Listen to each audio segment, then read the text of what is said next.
Wow, it's so nice to see all of you showing up here. We're going to be ready to go in just a few seconds. We always start on time here because we value your time so much. So thank you so much for being here. I'm so excited for this first class. I'm ready to go in just a few seconds.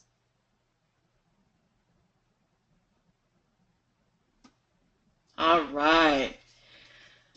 So do you find yourself struggling with finances and juggling credit cards to pay your bills? Worried each time you hear your phone ring so you avoid calls?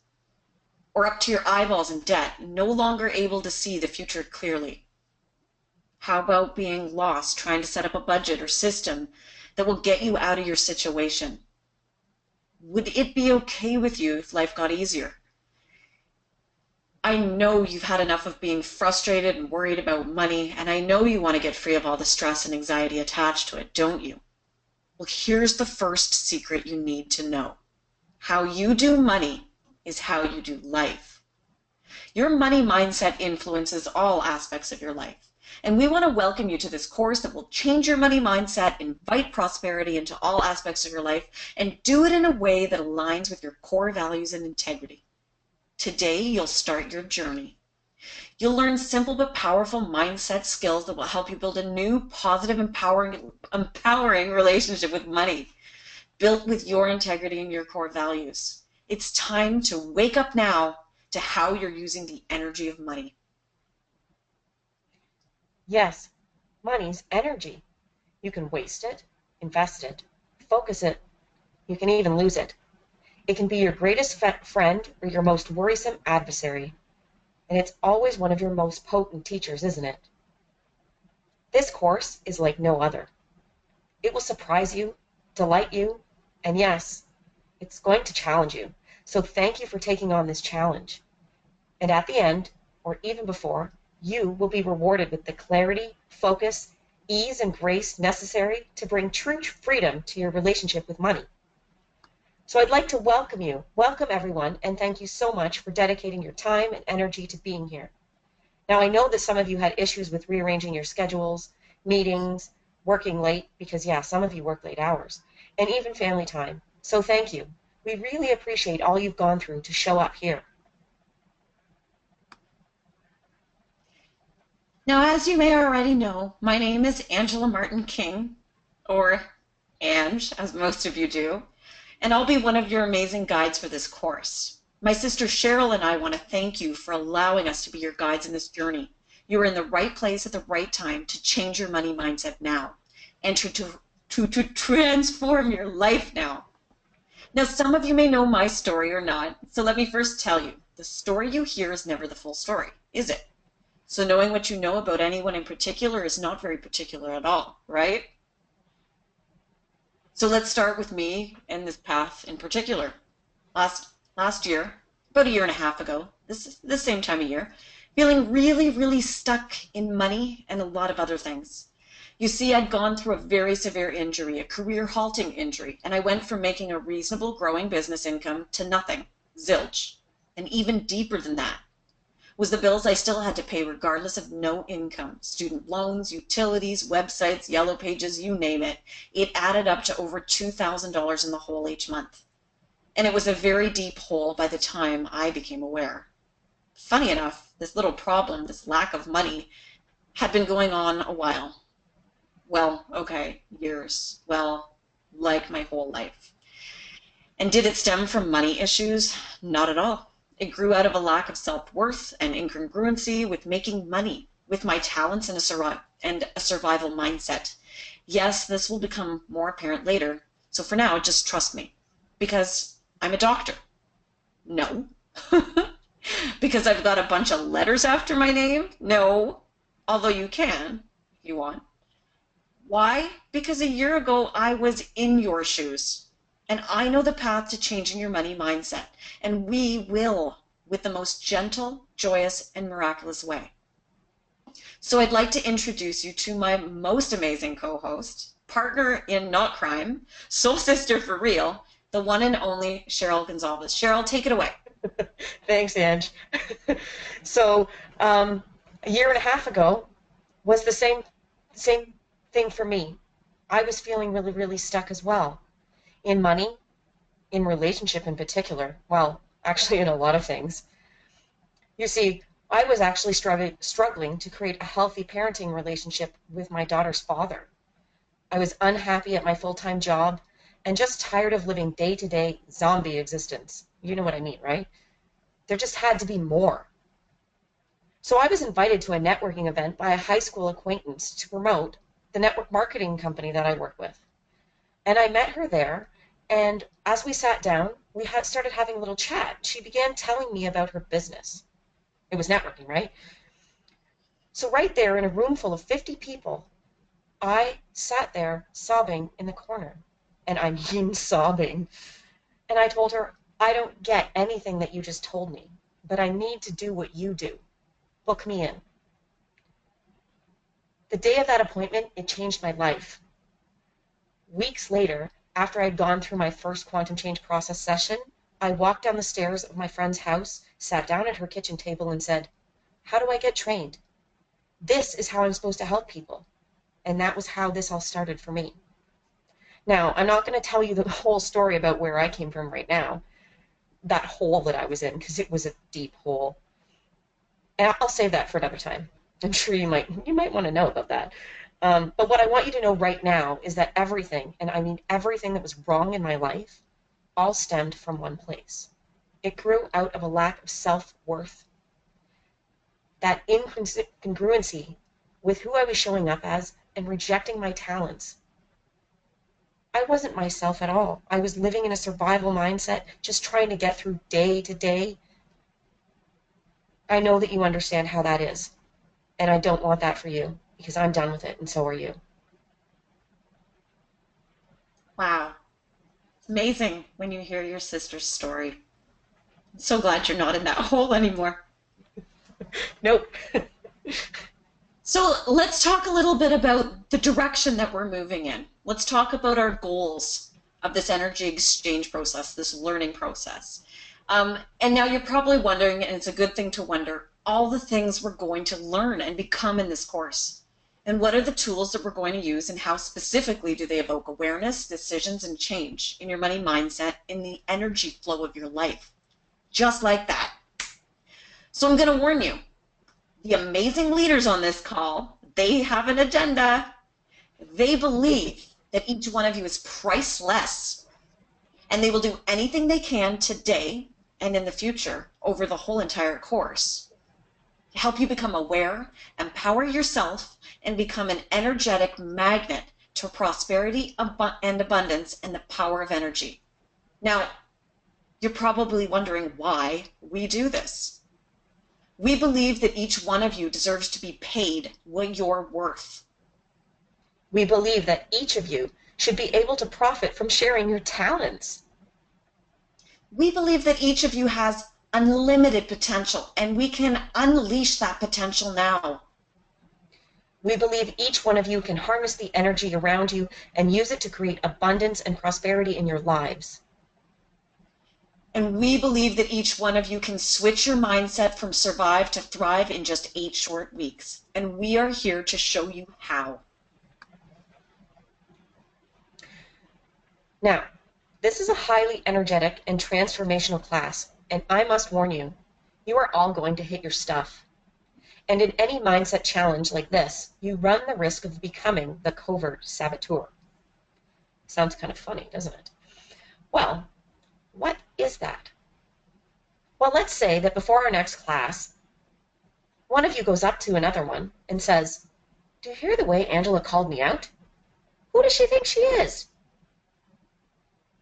And then the other one says, yeah, she did speak to you like that. So what is going on right here is that there's a covert saboteur. And it's covert, not overt.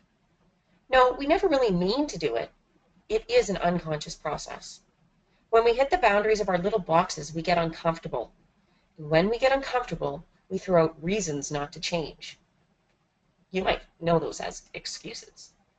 And that reason could be how I spoke to you funny, or how you have better things to do, or whatever covert thing your mind comes up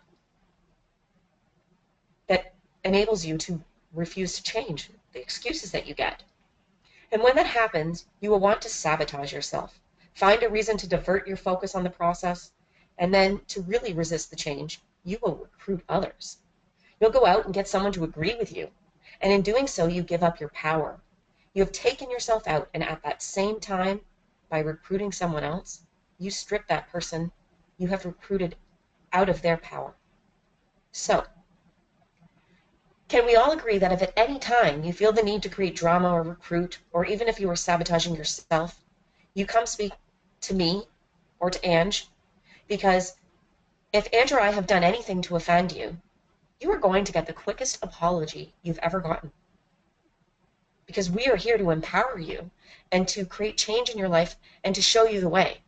But if you are simply hitting your stuff, then we have the tools to transform you just like that.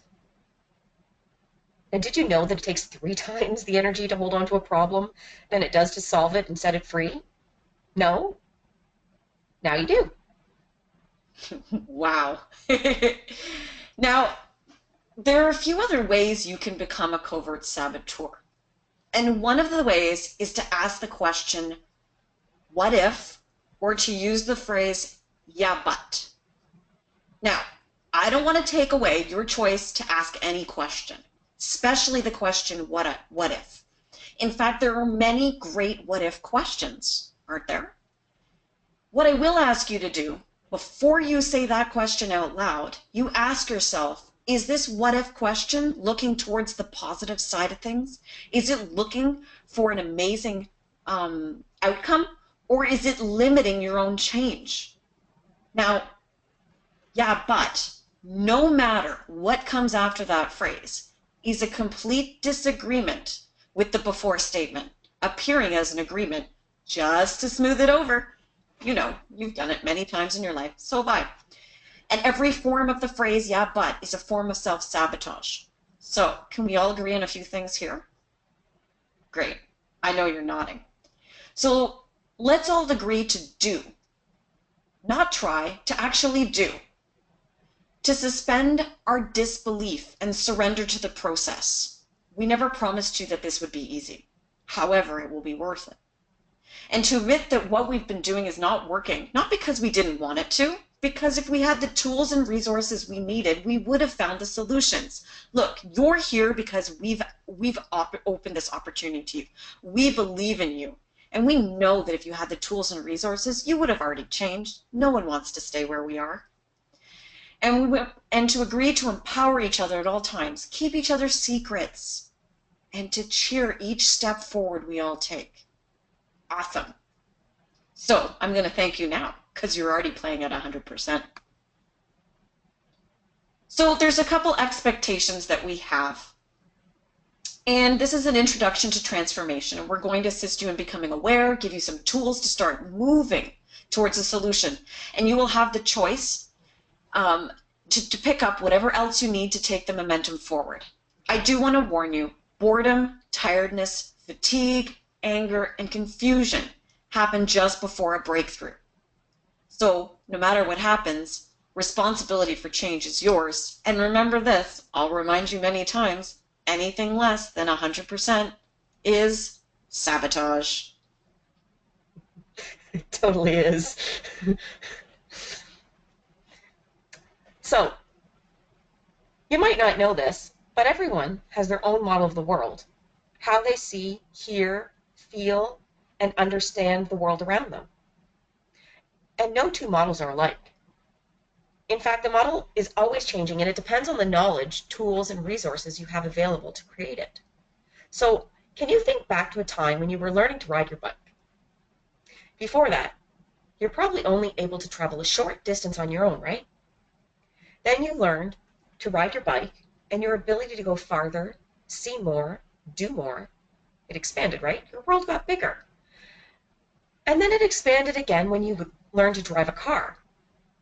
Now, remember back to the world you knew before you had that bike. The model of your world likely consisted of a few blocks with your friends' houses, and any concept of that bigger area, the town, the province, was beyond you. Right? Now think of your current view of the world. Quite a different picture, isn't it? So we all have our own models of the world and how everything works. It's formed by our values, beliefs, perceptions, and knowledge. The knowledge you have at any moment creates your model of the world. And you can expand it by expanding your knowledge, changing your perceptions, and getting more tools. Now, Ange and I, our model of the world says that your old scarcity mindset no longer serves you. That all of those things that you've held you back and pushed you up against that box are not real. In fact, we are 150% committed to changing your money mindset from thrive to prosper. Are you okay with that? Oh, I am. Here's the most important thing about the model of the world, and you're going to see it on the side of this picture. In fact, it's one of my favorite quotes. There is no out there out there. There's only in here looking out there, making stuff up.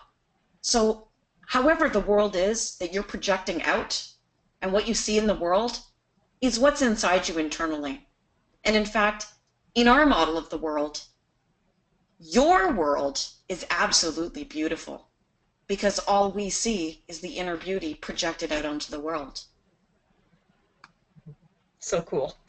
So cool. I know. We just mind twisted you a little bit. Get used to it. Just know it's going to happen. So the path of personal empowerment, and this is kind of how it works with everything that we do. The first step is awareness. And your awareness is going to be, I have a big problem. I have a problem about money. I have a problem about belief in myself. I have a problem with my relationships. In fact, you might be thinking you might have a problem in a lot of areas right now. So the normal process is, one, awareness. You need to know what the real problem is, not the problem that you think it is. Step number two, what resources and tools do I need to make a change? And in fact, like I said earlier, if you had the resources and tools to make the change you needed to do in your money mindset, you would have done it already. You're here because you chose to be here. We know you're really wanting it. And so once you get awareness and realizing you need new resources and tools, you have a choice to make. Hire someone to take me through them. Learn them myself so I can use them for myself, taking action and use them for the rest of my life. Right now, you've hired us and empowered us to help you through the process. The one thing that you do need to realize is that these tools are super powerful and you're going to be using them again and again and again, just like this book. So let's talk about themes for training, because we're teaching you these things because it's really important that you start off the book with the right mindset and knowing that you're responsible for everything that happens from now on. Now, we could be chasing after you and monitoring which things you've done and all of that, and we will, a little, because you need accountability. However, we want to teach you to be responsible for your own change process, because if you don't want it and you're not willing, then there's no reason for you to be here. The one thing that you need to do in any kind of coaching situation with us is suspend your disbelief for the outcome. Should I say one thing? Two things. Let's add one on. And the second piece is belief is not mandatory, but compliance is. So you have to be willing to do the work. So let's talk about themes. And we know this training is going to be very energetic. It's about the energy of money. So we're going to go very deep, and you'll not recognize yourself at the end, or you will, because everything will be a little clearer, more concrete, and full of ease and grace, as it should be. And so we're going to touch upon some very powerful themes today. Themes that have always run in your head unconsciously until now, when we're going to bring them into the light. So let's talk about empowerment. Obviously, each one of you has already seen and felt success in empowering yourself and others. The ability to empower yourself is a choice, and it starts with taking responsibility for change. Okay, now some of these themes on here, you're going to just look at them now. I'm going to go and expand them on a little bit more. If you look at the bottom of this thing, of this PowerPoint, you'll notice we're simply your guides. We're just going to be your Sherpas, helping you carry your stuff up until it's time to put it down. So personal empowerment is all about responsibility. And responsibility is your ability to respond in any situation. In fact, we actually write it as response-ability, your ability to respond. So, for example, you get a collection call that comes in, and your responsibility to the collection call, the first step is you can answer it or you can avoid it. If you're taking action and responding, picking up the call, you would be doing what? Calling the company back or picking up the phone? This is how we define the word responsibility. Your ability to respond in any given situation. And in fact, picking up the phone is responsibility. So you might ask yourself, what can I be doing or not doing that's different from what I've been doing or not doing before? The responsibility for change is always yours. The other side of the coin is blame. Now, you could blame all sorts of things, the company, the bill, your spouse, your bank issues, The anyone but dog. you for the situation, right?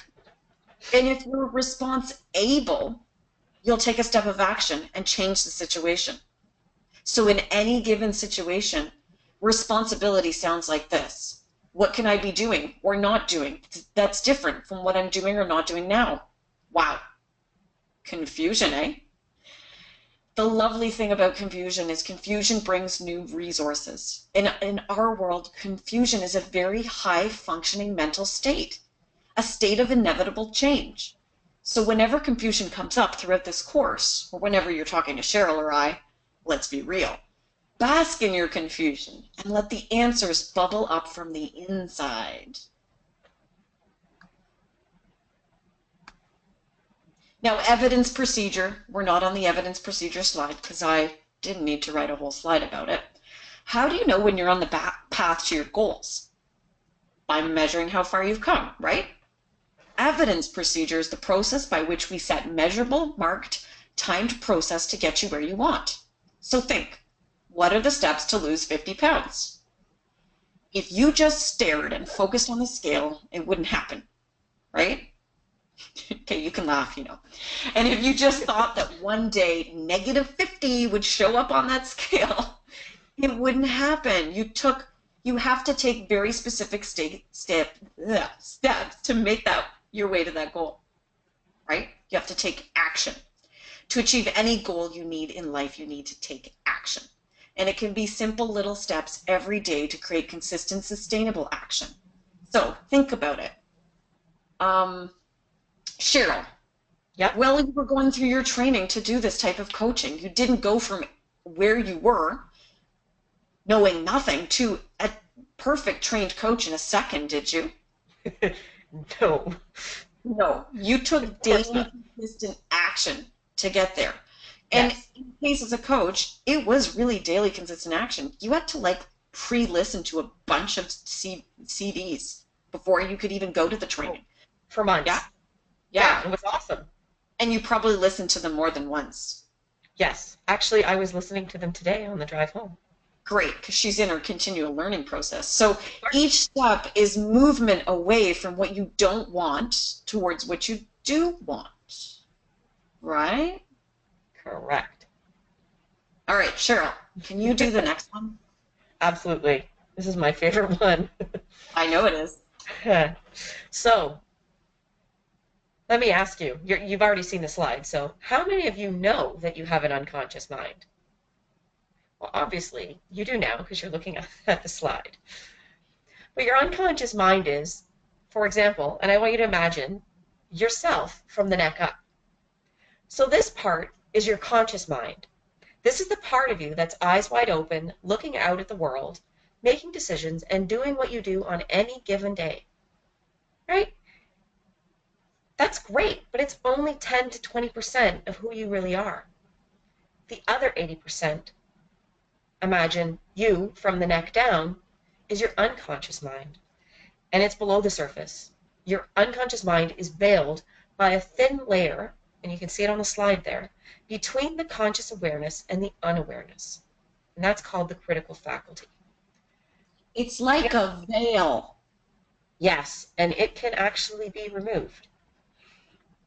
So the unconscious mind is actually the storehouse of everything in your life. It remembers all of your memories and stores them in your body at the cellular level. Cellular memory. And it stores them when they happen and at the belief level and understanding of that age. So it actually remembers everything that you've ever done, everything you've ever heard, been told, every thought you've ever had, every experience, every belief that you've ever had in your whole life, and it stores them in the cells of your body. And attached to each one of those memories is a belief. So when I was 4 years old, my mom was teaching Ange and I how to hang upside down on monkey bars. You know, those like at the park, right? Um, so you hang upside down by your knees, right? So Ange did it, and she was doing awesome. And, well, if you know anything about twins, there's always just a tiny bit of competitiveness there, or not that fear of missing out. Yeah, it runs really big. Anyway, while Mom was praising Ange, she had her back to me, and I lost my grip, and I fell off those monkey bars, landing on my neck, and I couldn't breathe. Have you ever had like the wind knock out of you? Yeah, that was me. I'm 4 or something. So sure, there was some physical trauma, and it took a year to heal. I had to go to the chiropractor every week. But what really stuck with me was actually locked deep in my cellular memory. And I didn't even realize what was going on until a couple months ago when I was talking to somebody else about this experience. Um, so it was locked deep in my cellular memory was a belief that I was not good enough. And this is where a really strong belief came from. And the other belief was that taking a risk would lead to pain or worse. Pretty horrible, isn't that? That that any risk would lead to pain. So do you think I took a lot of risks growing up? No. No. I know she did. I was very safe a lot of the time. So even though 39-year-old Cheryl, yes, now you know how old I am, knows and believes that to be a ridiculous conclusion, it stored it in my unconscious mind as a 4-year-old, and with a 4-year-old's beliefs and understandings. So if that's the case, and that belief stopped me from taking a lot of risks growing up, who is really running the show? So your conscious mind is the goal setter. Your conscious mind is what you use to choose what you want to go after and make a plan. But your unconscious mind is actually the goal getter. So have you ever set a goal and not reached it, even though you consciously knew you could do it? You still sabotaged yourself, didn't you? Because of your unconscious mind's limiting beliefs, limiting decisions, and negative emotions, that got in your way and stopped you from getting where you wanted to go. Funny saying, my favorite saying actually is, never attempt to solve a problem with the same mind that created it. Kind of brilliant man named Einstein said that. If your problems are created with your conscious mind, do you think maybe your unconscious could help you change that?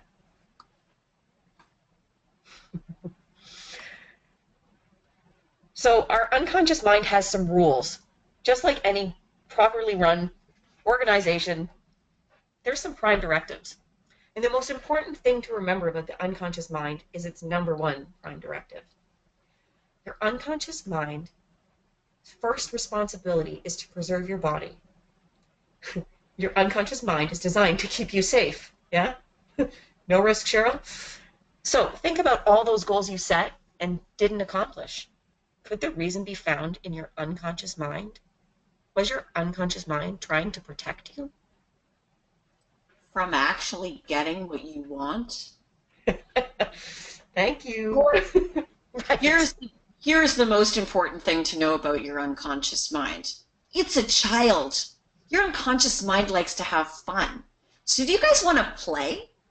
Do you want to have fun while we do this? Because let's be serious. I'm like, the worst thing I could ever do to you is come down on you about your money stuff and tell you that you need to fix it. But let's be real. For those that that really know Cheryl and I, you know that our favorite thing to do in the world is have fun. So if you want to play, who's ready to play? All right. Just take a look at the list here of your unconscious mind, because there's a couple things that you do need to know before we go any further. Like Cheryl said, your unconscious mind, its job is to store your memories. and it stores them at a cellular level, which means every cell in your body knows your entire story, whether you remember it or not.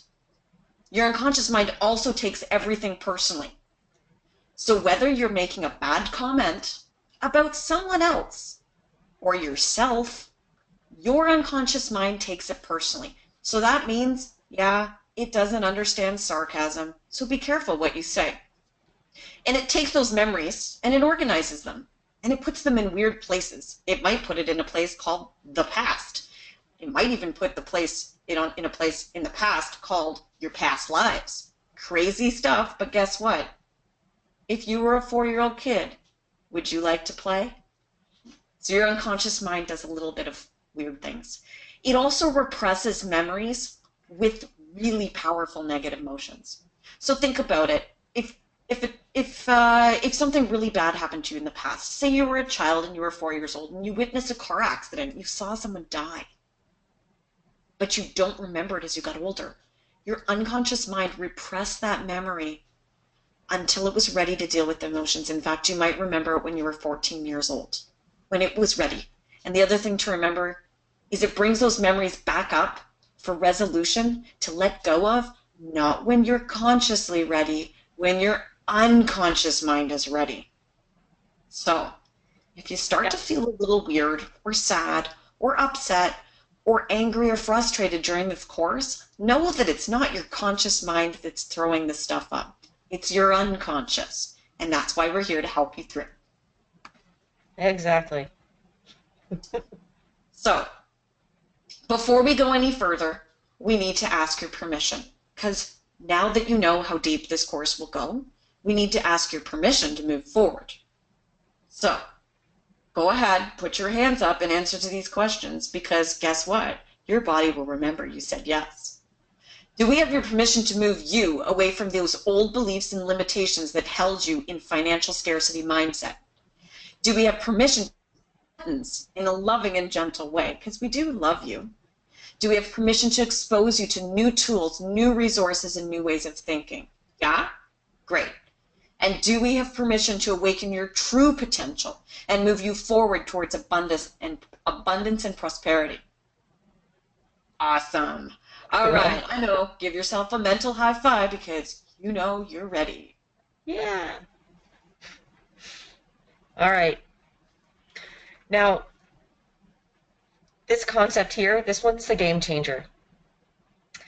And once you understand what it really means, it's going to completely eliminate 40 or more problems in your life, just like that. So, this is cause and effect. And when you're in cause, you take 100% complete responsibility, see how it's written, responsibility for the problems that you have in your life. And no matter who else is involved, you understand that you are fully accountable and take responsibility for it. In effect, however, you sound a little bit like this. That has nothing to do with me. It's her fault. Or it's his fault. Or you blame the dog even. When you're in cause, you get results. You're moving forward in your plans. The money's coming in. Your child is progressing in school and getting, is happy doing homework and getting great marks, or even just loving school again. When you're in effect, you get reasons or excuses. When you're in cause, you're at peace with your life, even with all the drama going around you, because let's be honest, life is not going to suddenly become flowers and rainbows. There's always going to be something that you're dealing with. There's always going to be something that you need to learn from and change. But you're at peace with it. You're working on it. You're moving forward. And you're not all stressed out all the time. Lastly, you're in a state of creation rather than a state of repetition. Repetition sounds something like this. Why does this keep happening to me? Why do I keep dating these arseholes? I know some of you have had that issue before, but not anymore, because now you're going to be in cause. So cause is the state of true awareness. It's where you take responsibility for your problem. you take your power back and create change with action. Now, I know you have pen and paper there because, well, you're all so excited to be in this course and we're so excited to be here helping you. So I want you to take out a pen and paper and you want to write this down. So write down a few words about one of the problems in your life. Not the biggest problem, but one that keeps coming up. Can you think of one? All right, write it down. All right. Now, ask yourself these questions, and I want you to write down the answers to the questions. Okay? So the first And you question might is, want to do this because we might ask you to send us these answers to know that oh, we're on the ah, web. Perhaps. I think that's a good idea. You All never right. know. All right, go ahead. Go ahead and All ask the right. question. So you've got your problem that you're thinking about. Okay. That problem that you're thinking about right now, ask yourself, are you in cause or are you in effect? Are you in cause? Are you getting results? Are you in state of creation? Do you have peace with this problem? Or are you in effect? Do you have reasons or excuses why you're not changing this problem? Is there repetition? Have you butt up against this wall many times before? Or is there a lot of drama around this problem? I have to Question. apologize. You might be a Question. little bit more aware right now. Yeah. All right, number I'll do two. question. I'll do two, Sure. Cheryl. Okay, go. Awesome. I feel a little left out over here. So now that you know what the problem is and whether you're probably in cause or effect, what are the three most common reasons for not getting what you want in this area? Go ahead. You don't have to explain them much. Just jot them down. You know what they're about. What are the three most common reasons for not getting what you want in this area?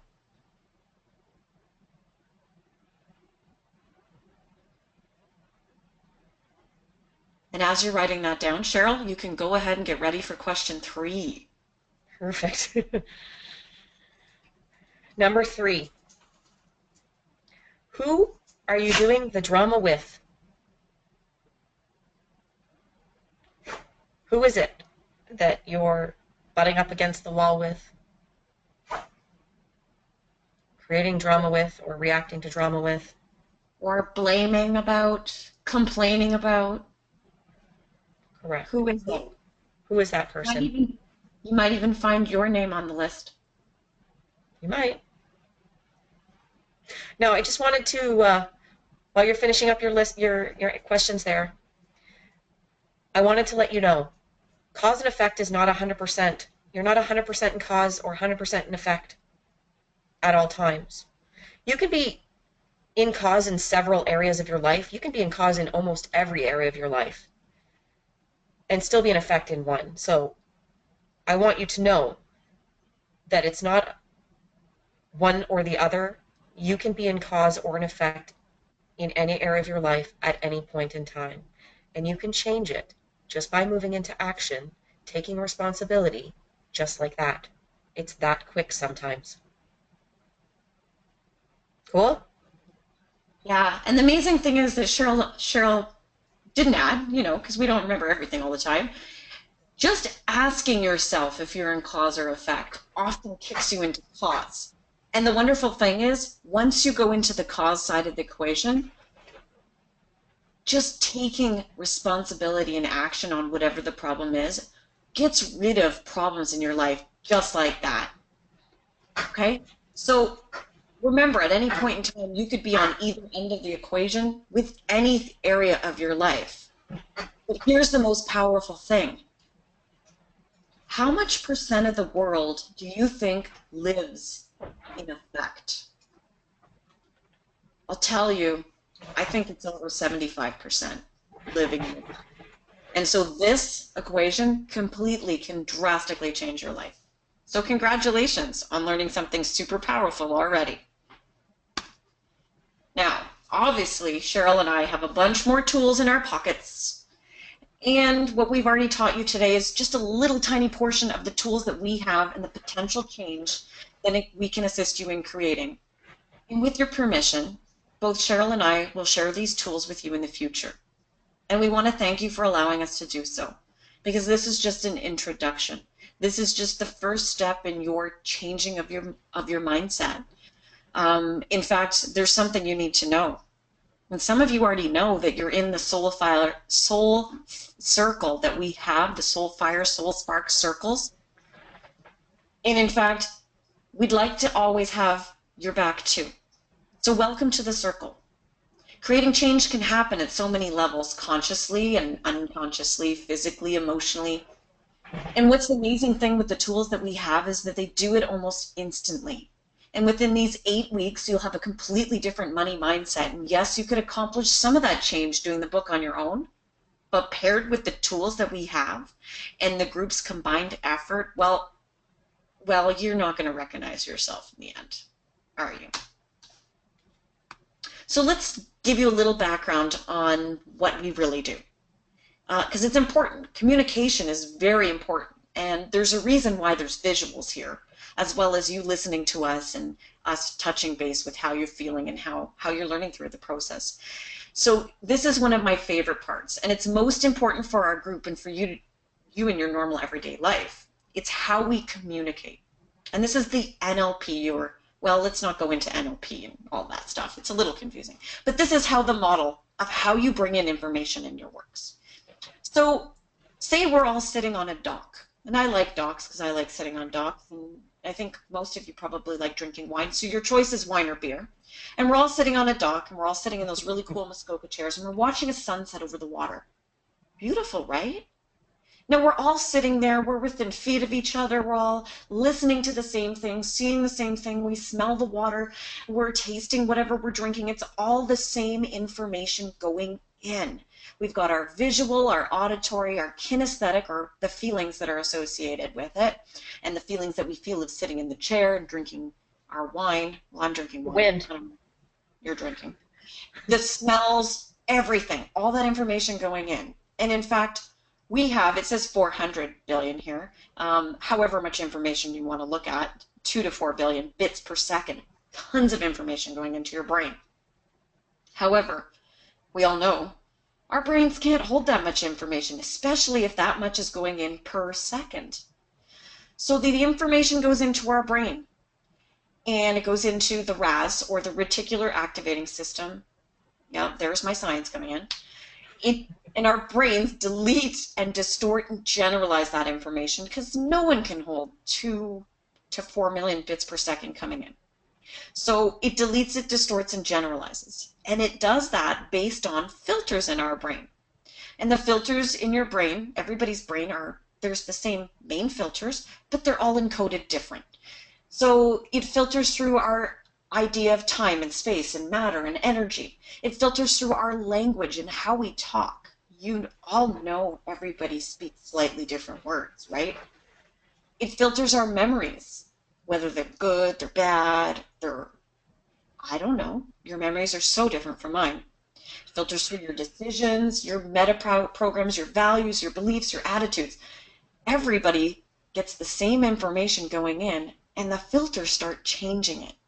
And in fact, as it goes through the filters, we finally end up with only 134 bits per second. So think about it. 400 billion bits going in, and we get 134 coming out. Not 134 billion, 134. That's a lot of reduction there. Brain drops almost everything coming in. And what it does is it takes all of that and it makes an internal representation. Some of you might think of it as the picture in your head, but it's basically the little experience of what just happened in your head. So think about that dock that you've been sitting on. Whatever meta programs, values, beliefs, attitudes, memories, and stuff that's in your head, if the stuff that you think is in your head is amazing, if you believe in yourself, if everything is roses everywhere you go, that experience that your brain interprets and breaks down into the tiny bit of information is going to be an amazing experience sitting on this dock with your friends. If, however, your internal brain stuff is not so positive, that internal representation that it makes in your head may not be so great. So whether or not, we get the same information going in. It's what's in our head that changes the message that comes out of it. And in fact, that internal representation then dictates your state, which means your emotions. So if the internal representation dictates your emotions, then it also changes your behavior. And your emotions also change your physiology. So tell me this, if the representation in your head is positive, how great do you feel? How amazing do you behave? Do you move forward in your business, in your life, and try and create amazing things? If the experience in your head is not positive, how do you feel about that? What happens to your behavior? Do you become sick in your body and your physiology? Your internal representation in your head influence your state. Your state influences your behavior and your physiology. What NLP and what this course is going to do is change the filters in your head so that the representation that you make about money and worth, abundance, believing in yourself, they're all going to turn positive. Isn't that crazy exciting? You have no idea. Now, see, there you go. It says 2 million bits per second to 134 bits per second. See, I'm not great at remembering numbers, but there they are. Here's what else you need to know. Everyone communicates in the same way. However, how we take it in is completely different. Now, you might think the words that we're saying to you right now are really important, but in fact, they aren't. The words that we're saying right now on this webinar are only about 7% of the information coming in. They are, right? Now, Crazy. if I was standing in front of you right now, okay, so picture me. I'm not standing right now, but picture me standing in front of you right now. You might find that I'm standing in a very powerful stance. I'm excited. My face is animated. Why? Because I love this stuff. It's awesome. And you'd be reading my body language on this. You'd be reading how excited I was to be showing you guys this and being able to teach you and bring you to newer states of awareness. And what about my voice? Do I sound like or do I sound excited about this? Your body language and your intonation in your voice are so much more important than you'd ever believe.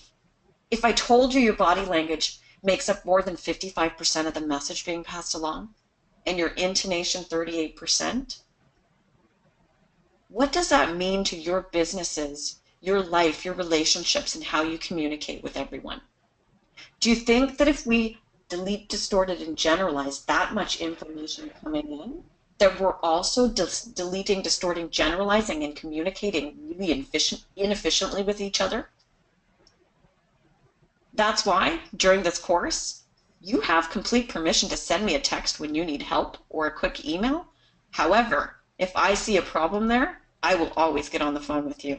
And in fact, avoiding my phone call tells me how bad the problem is. What you say in words is only 7% of the message that goes across. And that's why we choose to communicate directly. So I want you to take 100% responsibility for communication, and your life's going to change. All right. Lecture over. Perception. Pardon me, Cheryl? I just laughed. This one's one of my favorite because this one's really cool. How you change your perception actually changes your world. So in the communication model we just went over, we found out that over 2 billion bits per second were reduced to 135 bits, which then generated an internal representation in our head or a perception. How we interpret our experiences in life is also how we see the world. We project out onto the world what we believe. How we perceive the world is a direct reflection of our internal representation. In fact, what we see in the world is a direct reflection of who we are inside. So we must ask ourselves, is the world, the communication, the situation that we're experiencing exactly as we perceive it? Or is it simply our perception of reality? And if it's not what you want to see and experience in the world, how can you perceive it differently? In fact, there's 18 degrees of separation that exists between the actual experience, remember, you sitting on the docks, and your internal representation of that experience. In fact, if you asked your friends, they'd tell you 18 different stories of what it was like sitting on that dock that time. So as you know, we're not living in the information age, and anything you want to, oh, we're now living in the information, and anything you want to know is at your fingertips, right? And so many of us become collectors of knowledge, right? How many books do you have? How many books do you have on your shelf? We gather books, we bookmark websites, we download stuff, we take courses and attend seminars on any subject that might interest us, create passion and purpose or even clarity in our lives. But there's a caveat to knowledge. Acquiring information on how to do anything is easy. Learning how to do it is essential. Now, when you add those things together, knowledge, the info you learn, plus the wisdom of how to use that information, it creates power and the ability to do something, right? So knowledge plus wisdom equals power. Power is cool. I like power. However, ability or power still does not equal results because something's missing. And many of us have become accumulators of ability or power. How many of you, like I asked earlier, have self-empowerment books on your shelf that you've never read? How many of you have attended a course and put the material on the shelf for later or said, I'll reread it or rewrite my notes and never picked it up again? All that knowledge and wisdom on the shelf or in your brain equals nothing. That's not self-development. We call it shelf development. Shelf. There's a really funny saying, if you excuse my language, because I may use the word now and then, but somebody once sent me a little meme on Facebook, and it was a picture of a donkey with all these books on its back, and it basically said, all the knowledge in the world, if you don't put it into use, still makes you an ass. Anyways, you had to see it. Anyways, You need to find that later and post it. I love donkeys. So there's something missing from the equation. And even as you read the introduction of this book, you may notice that even Dr. Nemeth, who wrote this book, left the key concept out of the equation. And the key concept is action. So here it is. Knowledge plus wisdom equals power. But power plus action equals success and results. Yes. No, it's not that she left it out. It's that it's not abundantly clear to most people. And now that you see it there, write that one down. I don't care if you learn nothing else from this entire process. Write it down. Knowledge plus wisdom equals power. Power plus action equals success or results. All you need to know is you need to know what you need to know. Have the power and take action on it. And you're going to get what you want as long as you keep moving forward. So you know that and I know that, and it's common sense. So if it's common sense, why isn't it common sense? Cheryl, you got to do this one. Speaking of common sense, the secret behind the secret. Now, I'm sure that most of you have either heard of the book or watched the film, The Secret. And you all probably know about the law of attraction. And knowing many of you, you likely have had or still have vision boards or treasure maps on your wall, and you say daily affirmations, I am, and meditate or visualize your perfect life, career, money, relationship. Heck, I know I've tried to attract money into my life as well. But the thing is, all of these concepts leave out the most important ingredient, action. Because nothing in your life shows up there by accident. Say maybe that lucky penny on the ground, or does it? All things are moved through action. And action is how we mobilize the energy of money. Action is how we energize and open ourselves for abundance and prosperity in our lives. So how are we going to do that? Focus. A whole bunch of focus. Not random affirmations, thoughts, or wishes, but really concrete, specific goals.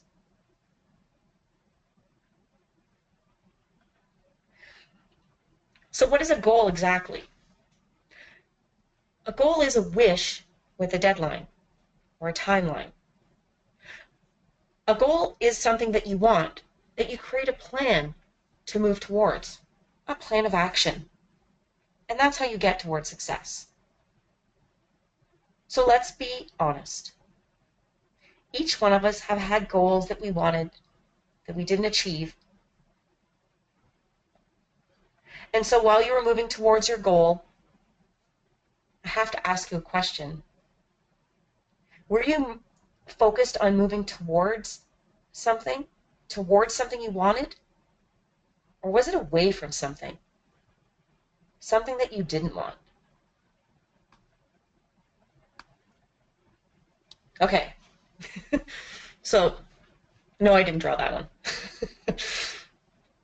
So I want to ask you if you'll play along with me, because this one needs a little bit of an imagination. So suspend your disbelief, and I want you to play along.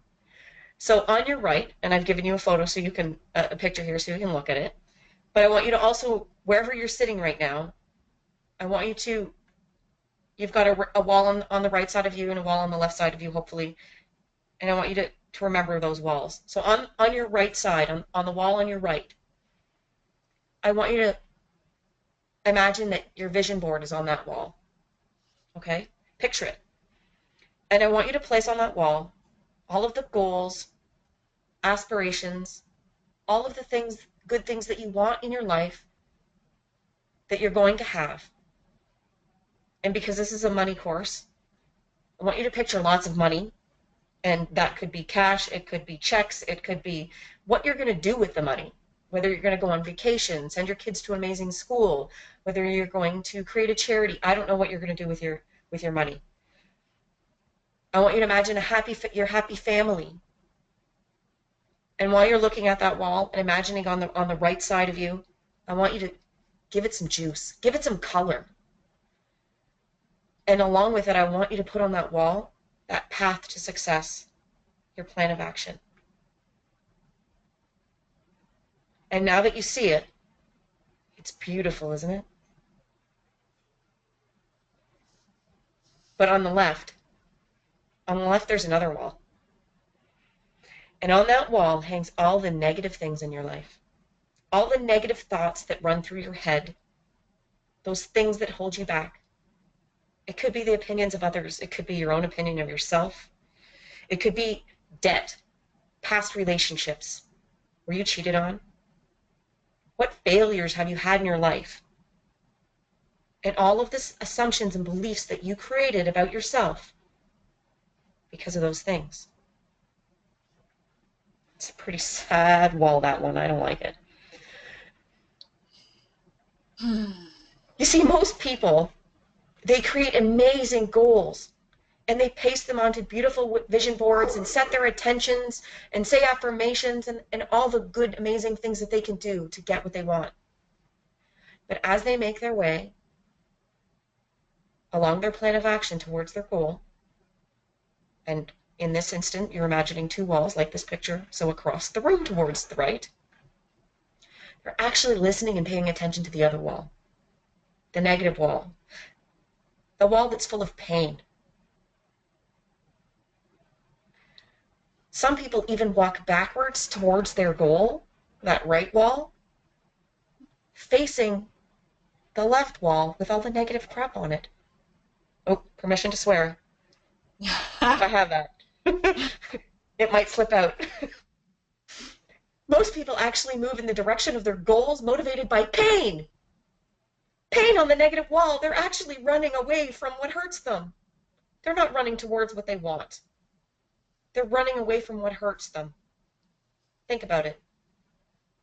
Get out of debt. Lose weight.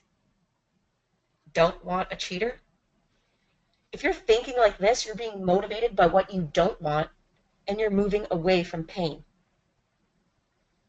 On the flip side, though, there are some people that are motivated towards something better. They're focused on improving, getting better, And these people only make up 5% of the population. And you know what? I know that every single one of you in this webinar, in this course, are part of those 5%. Because you wouldn't be here if you weren't a right waller. I think I just made that up. We like that. So, Right wallers rock. right waller. So instead of get out of debt, we think create more income. Instead of lose weight, we think get healthy or gain muscle, whatever your goal is. Instead of what we don't want, we focus on what we do want. Pretty cool, huh? Cheryl, can I jump in for a sec here? Absolutely, because I know there's something I'm missing. There is something really important about this away wall and toward wall, or the left wall and the right wall, and it's really important. Here's how most people move across. Like Cheryl said, most of them are focusing on moving away from what they don't want. And in fact, they're facing what they don't want, and they step far enough away that they really can't feel the pain again. However, when you're in the middle of the journey and you can't really feel your pain, you can't remember what the pain felt like. And if you're still facing it, you tend to forget how bad it really was. And if you lived your entire life living in this pain of what's on that wall, the one thing you keep saying to yourself is this: well, I survived it before. At least I know how to get through it. And so people that live their life facing the away from wall, the wall of what they don't want, and just try and stay far enough away from it that they're not in a lot of pain, often get drawn back to that wall in split seconds multiple times in their lives. And they're the ones that you hear them say, I can't believe this happened to me again. And the funny thing is, the more times it happens, the more times you find yourself up against the wall. And the question is, how bad is it going to get before they realize that their body's practically tattooed on the wall of what I don't want? The key is to turn yourself around. Because no matter what, moving towards what you want is not going to be easy. Taking action steps towards what you want is not going to be easy. It's still going to hurt. And in fact, it's going to be uncomfortable too. But here's the question you want to ask yourself to quickly turn yourself around and face what you want. If I'm uncomfortable, being uncomfortable, splattered and plastered up against my pain, is it okay with me to be uncomfortable, facing what I want, and steadily moving towards something better? If you're going to be uncomfortable anyway, why not be uncomfortable moving towards what you want? Exactly. Thanks, Ange. You're welcome. Okay. So, now I'm sure all of you have an understanding of this, but I have a little bit of a confession. So, this is the third time we've run this course, which is amazing. And the first two times we did this course, I didn't actually have my full training at that point. So Ange took the lead, and I really let her run with this and got in and just got my feet wet, knowing what I was going to be doing once my training was fully in. But now that my training's in, the last couple of weeks, I've had this voice in my head, and it was mouthing off, and it sounded a little bit like this, in reference to this course particularly. You can't do that. Nobody cares. Nobody wants to hear what you have to say. Nobody's even going to show up. So does that sound familiar? How many of us have a voice like that? I know you do. We all do. And there are many, many names for that little voice. Some call it the ego. Some refer to it as the angel and devil, and there's a little picture of Homer there because who doesn't love The Simpsons? But I call it monkey mind, and so does this book. Because monkey mind always tries to stir up trouble. So Funny thing is, there's actually science behind this voice. So Ange mentioned before that this is a brain science, right? So we have a part in our brain, the reptilian part of our brain, called the amygdala. And what the amygdala does, and it's that little bean-shaped thing in the picture, it serves to condition us to what has always worked before, because we survived it before.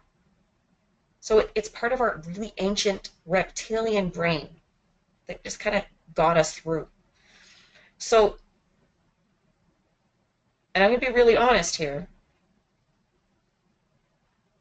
this part of our brain, the amygdala, is the whole reason why abused women go back to their spouses. Why we put up with bad working conditions, that job that you desperately want to leave, but you just stay. Because it's the part of the brain that actually triggers the fight or flight response in our bodies. And when the fight or flight response is triggered, it actually shuts down much of our higher thinking processes.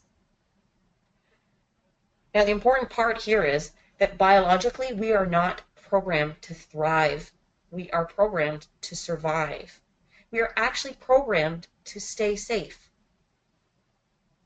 We're not programmed to change. And so every time we try something new, like a health challenge, a new job, a new relationship, a new haircut, or a new course, monkey mind is likely to start screaming all of our doubts and fears at us so we stay safe. So let me ask you this. Are any of those things I just mentioned putting your life at risk? So at this point, when that monkey is screaming at you because of the change, that's the point that I want you to remember those two walls. And I want you to ask yourself what that monkey is saying in your head about how you can't do this, you're not good enough, nobody cares, nobody wants to listen to what you're saying. Whatever that monkey is saying in your head, I want you to ask yourself, which wall are you facing when that monkey is screaming? And so I'm going to ask you, all those goals that you didn't achieve before, were you focused on what would happen if you failed? Or what would happen if you succeeded? Because too many of us, we're playing disaster films in our head over and over again in our heads about what could go wrong, what if, instead of playing success films. We're not facing that right wall, that goal wall, that focus that where we want to be focusing. The problem is, as soon as we get out of that danger zone, that pain, as soon as we get far enough away from that left wall, we go into the survival zone, we relax, we take a breath, and we see through the fog, and we stop moving because there's no more pain. We have gotten far enough away from our problems that we just stop.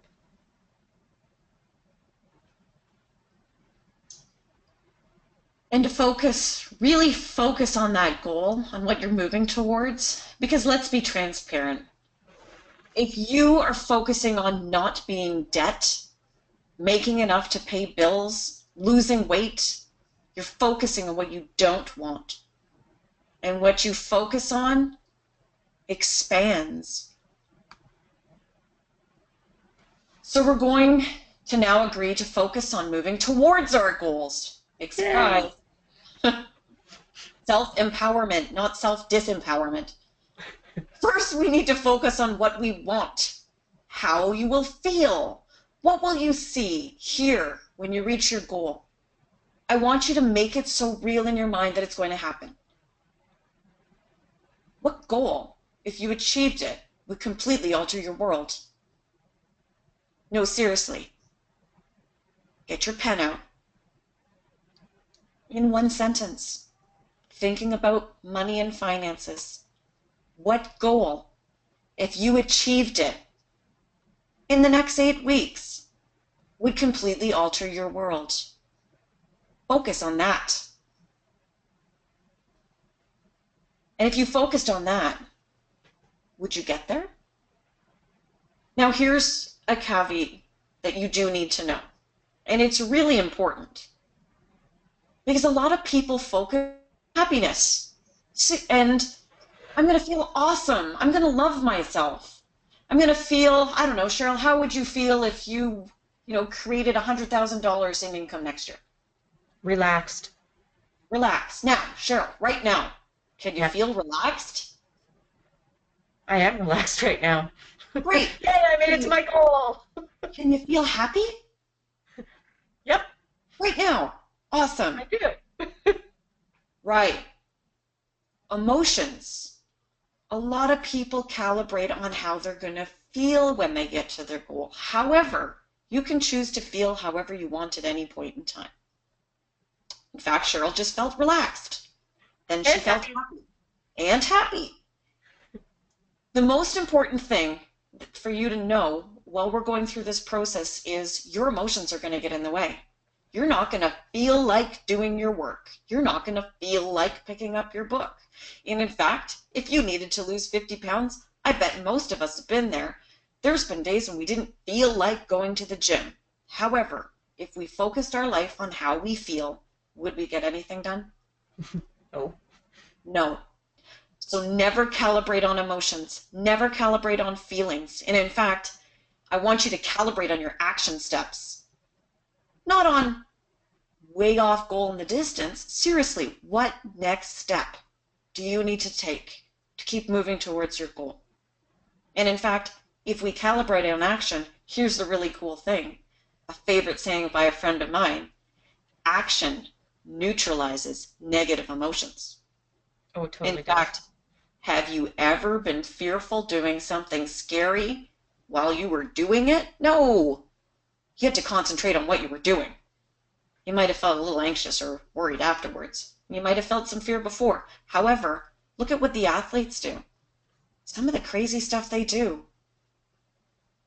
Do you ever see fear on their faces? No, because they don't calibrate on their emotions in the moment. So, how many of you are thinking about what you want? Are you focused on where you're going? What are you moving towards? Focus on what you want, because what you focus on expands. Whatever you think you can or think you can't, you're right. What's going on in your brain is setting you up for success or failure. So focus on what you want. Awesome. Now, if any of you wants to cry or really realize how deep this goes, I suggest you go look up Marianne Williamson's quote that talks about your playing small does not serve the world. Because the truth is, you've been playing small. You've been downplaying your talents. You've been letting your excuses get in the way of becoming the amazing person that you really are. The amazing person that I see inside you, that Cheryl sees inside you, that we know that you're powerful beyond measure. What you could create with what's inside of you is amazing. So I'm going to ask you, what is the one thing that if you got it out of this course, that this was the most important, the most amazing training you've ever done in your life, and completely transform you now to being prosperous and abundant to who you really are, what would that be? I want you to focus on that.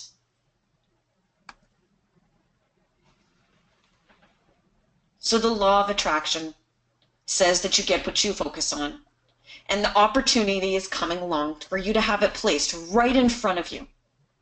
Here's another thing that you need to know.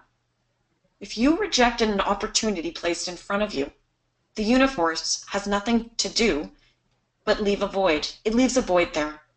And that void, if you reject it, is followed by chaos and destruction.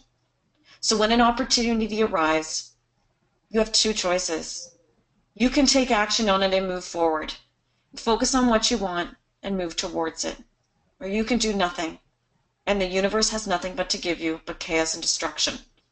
So focus on what you want. Become aware of your limitations. Get the resources you need. Forgive yourself for what you didn't know that you didn't know. And take action on it. So the path to personal development is this. And it's pretty important to know this because it's pretty clear cut. There are three, there's Winchester, my dog, finally saying hi. There are three requisites for change, and transformation.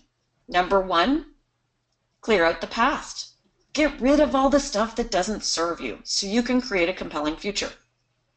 Number two, take action on it. Doing the do on all the things that you need to do to move forward, regardless of your feelings. Because are you ever going to feel like it? And focusing on what you want, because what you focus on expands. And if what you focus on expands and you're focusing on what you want, aren't you already there? Now, these are powerful tools, and you're going to learn a lot in this course, and you're going to use the book over and over again. But this is where the disclaimer, the caveat comes in. And I'm going to be really clear to you about this. This course, this book, is not the be-all, end-all solution to your problems. Oh, look, there's a typo there. You're going to need more help. You're going to need more resources. You're going to need more guidance. In fact, this is just your first step. And in fact, I've done this money mindset book 3 times. This is the 4th time. Why? Because my mindset is continually changing. And I know for myself that in order to push me forward to the bigger boundaries of the box and keep moving past my limitations, I need to keep working on the stuff. Because I'm not going to have a perfect money mindset even after the 4th time of doing this book. And in fact, when we need help, we go and get the resources from other coaches. So we're telling you right now, this is not the be-all, end-all solution to all your problems. You're probably going to need some help during this course. And as that comes up, all you need to do is let us know, and we're going to show you your options. Like I said before, once you're in the soul circle, you'll always have Cheryl and I at your fingertips, the very people you need to help you through whatever comes up. Uh-oh. Okay, before we go there, you need to know what you need to do next, correct? Okay. Absolutely. So, homework. So we're going to be running this class once a week. The video is going to come up. It's recorded, which you might already know. The recording's going to come up and you're going to have about a week to record it, or to watch it, to listen to it. You don't have to tune in at the time that it's up. However, you need to take responsibility and do the work to actually get the awareness and the change in your life. So for next week, before you watch the 2nd session of this, you need to do the homework. So the homework you're going to have is this.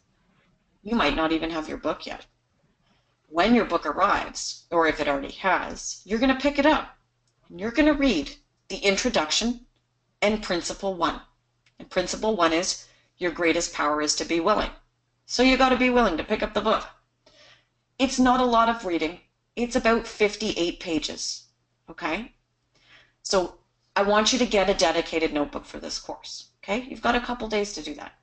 You're going to take notes as you go, especially writing down any weird or confusing thoughts that pop into your head, because they will make more sense later. The more you write down, the more sense it's going to make. And in fact, I have multiple books with multiple notes from all the times I read this book. We're going to be using some private conversations, either through Facebook with us or through emails for questions to share your thoughts or clarify anything that you need to know, because others are going to have the same questions. However, I'm not going to make a big, huge Facebook resource because sometimes we fall into covert sabotage in there. So we're going to run with that one and see how that works out. The other thing that you need to not do is I want you to avoid delving into any other money concepts while you're doing this course. This course is not about organizing your financial picture. It's about your mind and how you do money. So I want you to think about only this. This course is designed in a very specific way, and bringing outside concepts in will take you off your path, confuse you, and set you back to where you were. Cheryl and I will also be sending you any additional resources you need, homework or Saturday, etc., and we will email them to you as a group. I want you to be kind to yourself and to the others in the class, because the reality is this. If you had all the tools and resources to change your money mindset, to change what didn't serve you, you would have already done it, right? Yeah. So remember to forgive yourself. The first step is to clear out the past. The second step is to take action. And the third is to focus on what you want and move towards it. So Be aware. Let it go. Take action and move forward. And success is already done. Andrew, are you going to fill in the blank? No, that's your job. All right. So now, now that you're aware and you've seen this first webinar and you know what's going on and how this course is going to run, Andrew and I are going to apologize a little bit because that little blank says awareness is and I said permission to swear, awareness is a bitch. And you will come to love this saying as much as we do because once you are aware, you can't really stuff it back down. But that's when the responsibility for change is yours and you take action, right? Because now that you are becoming aware and in cause and fully conscious of some of the untruths and limiting beliefs that have been playing out in your life, in money and everything else, and I want you to know you now have a choice. You can be aware of these things and still choose to play small, staying in your current money mindset, or you can be aware, gather new skills and resources, and move towards a solution where you can be prosperous and abundant. This journey, it's a hero's journey, and you'll know as you read on in the book. A hero's journey in which you will leave your comfortable, uncomfortable home, that safe box you've built around you with its self-imposed walls and perceived limitations. And on this journey, you'll face the unknown, demons and dragons and magic and miracles. You will be courageous, creating new learnings, adventures, beliefs, and mindset. You will see a new model of the world, hear unbelievable things, and completely blow out the walls of your box. And you know, at the end of the journey, when you finally turn around and look back on how far you've come, you'll realize that it was never about the goal of money. It was about the hero you will have become along the way. The choice is yours. We are willing to be your Sherpas. Cheryl and I will gladly schlep all your stuff up the mountain, help you carry it, all that stuff that you've been schlepping around too long. And on that note, we want to thank you for your commitment today, and for the future, we want to express our gratitude for playing at what? 200%? 300%? I think it was like more like 5, I hope. And for allowing us to be your guides now and in the future. You are amazing. You will be more amazing tomorrow and the next day and the day after that, as long as you choose to challenge the things that do not serve you and take action now.